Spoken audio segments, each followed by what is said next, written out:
And then the one that really got things going south, that was Boeing. It fell about 7% after Reuters reported employee messages suggested the company misled the FAA about its grounded 737 MAX. Phil LeBeau has been on the story for us. Good evening, Phil. And what exactly happened here?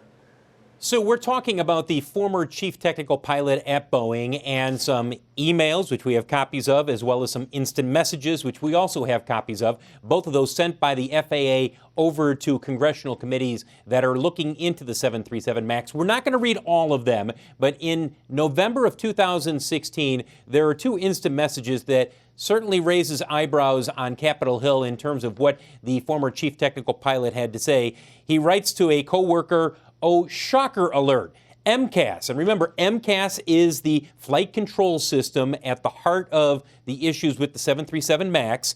MCAS is now active down to M2. It's running rampant in the sim on me. The sim meaning the simulator. Again, they're in the process of working on the software for MCAS, so this is in the development phase. A couple of messages later, he then writes to the same coworker, "So I basically lied to the regulators," and then he puts in parentheses, "unknowingly."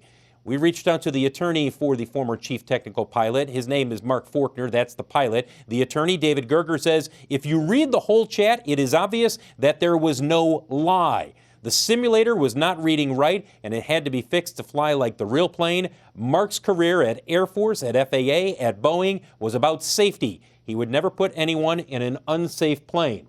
All of this comes just a couple of weeks before Dennis Muhlenberg, CEO of Boeing, will be testifying on Capitol Hill, first in front of a Senate committee, then in front of a House committee. And guys, you can bet these messages, these emails, he will be asked about those. But what the FAA is upset about, Phil, is that Boeing apparently uncovered these messages months ago and only gave them to the FAA yesterday.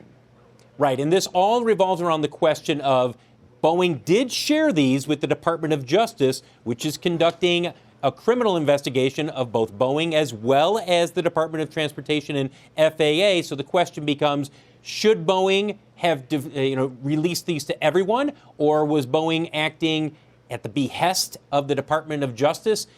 That's unclear at this point. But certainly people are looking at this and saying, what did they know and when did they know it? Exactly. Phil, thank you so much. Phil LeBeau in Chicago for us.